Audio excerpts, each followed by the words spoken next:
So the big day was here, and you had gotten everything ready. Your tux had finally arrived and it fit. You had your dad's car, newly shined, and a substantial supply of Tic Tacs hidden in various pockets. But, most importantly, you had gotten her. Rhonda was going to prom with you after just a few short weeks of seeing each other in business math. And so, on the evening of the prom, you picked her up in your dad's car, more or less, and had taken her to Elks Lodge, where all the other couples had begun to eat their steak, salad, rice pudding, and cherry jello. Some of them even began to dance. Oh, yeah. The song changed as you walked onto the dance floor with your arm around her slender waist, and you looked into her eyes as a slow ballad started up. Her eyes shone, and you leaned in for that magical first kiss. Suddenly, the sound of the door being smashed off its hinges made you jerk around to see a band of Vikings trooping into the lodge, swallowing whole steaks, turning over tables, dancing atrociously, and rudely disregarding the chaperones. One of them spotted you and Rhonda, and as you pushed her out of the way to safety, the gigantic Viking grabbed you around your stomach and carried you out of the building into their nearby longboat. After some confusion, you found yourself in Norway, amongst a group of large bearded men. Rhonda was 3,000 miles across the Atlantic, and someone was yelling instructions at you in Norse.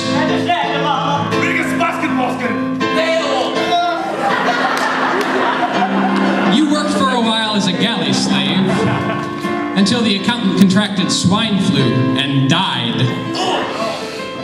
Due to a shortage of literate men and the fact that you had taken business math, you were given his position. Many years passed and you became good friends with your Viking comrades. Especially Otar. But you never forgot Rhonda. And just when you had given up hope of ever seeing her again, the Vikings decided to go on another raid to New York, where you jumped ship and found a slightly more stable accounting job on shore. The second week at work, you were walking over to the fax machine when you spotted a familiar head of hair bent over some papers in the far cubicle. The woman looked up, and you realized you were looking at Rhonda once more. Well, you picked up right where you had left off, and the two of you decided to go to a nearby diner where you thought you might be able to catch up a little bit. She had remained single for all those years, and you thought that perhaps she might even be interested in marrying you. You took Rhonda's hand and looked into her shining eyes, leaning in for that first magical kiss, when, all of a sudden, a sweaty hand clamped down on your shoulder, and you found yourself looking into the eyes of a police officer.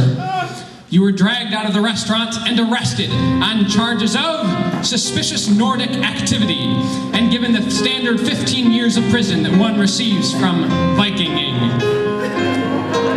You never forgot about Rhonda throughout your years of sharing a cell with a small, excitable man named Larry. You can do a promise. This garbage till it shot that guy yelling, I'm totally innocent. And the moment you stepped out of the prison, you set off to try to find your true love once again. At first, it seemed to be an impossible task because she had moved from New York many years ago. But after a quick browsing on Facebook, you found her and browsed her pictures and read her status updates, listened to her favorite song, memorized her phone number, memorized her social security number, memorized her best friend's social security number, and most importantly, learned that she was living in Brushnevlikiv, Russia, and that her relationship status was single. Filled with newfound energy and determination, you sailed to Europe with a few of your old Viking pals, and then took a plane from France to Russia, where you had arranged to meet her at the airport. Upon seeing her, you immediately dropped down on one knee and asked for her hand in marriage. She agreed, and you decided to be married the next day. Rhonda drove back to the Brushnevlikiv Presbyterian Church, where the wedding service was being arranged, and said that she'd be waiting for you at noon the next day. So the big day was here, and you had gotten everything ready. Your tux had arrived in a fit, you had your dad's car, and you had a substantial supply of Tic Tacs hidden in various pockets. But, most importantly, you had finally gotten her. And as you drove off through the Russian countryside to the church, singing along with the radio, you couldn't help but heart shiver with excitement and freezing Russian air. But after a few hours of driving, you realized you were lost and that time was running out. Whenever you stopped and asked for directions, the townspeople sounded as if they were threatening you.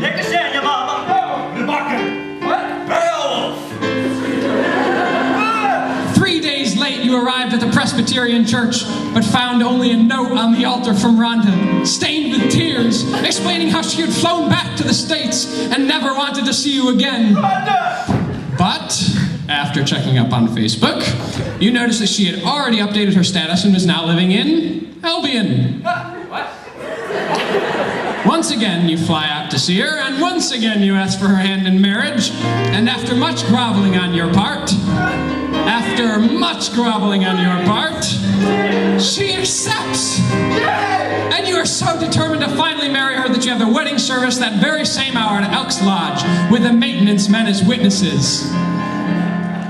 You look into her shining eyes, and as you say, "I do," you lean in for that magical first kiss. But you see her turn away as she remembers something, and a shadow of anger is cast on her delicate features. You ruined her senior prom, you and your Viking friends. Before you have a chance to protest, she has stormed angrily out of the church.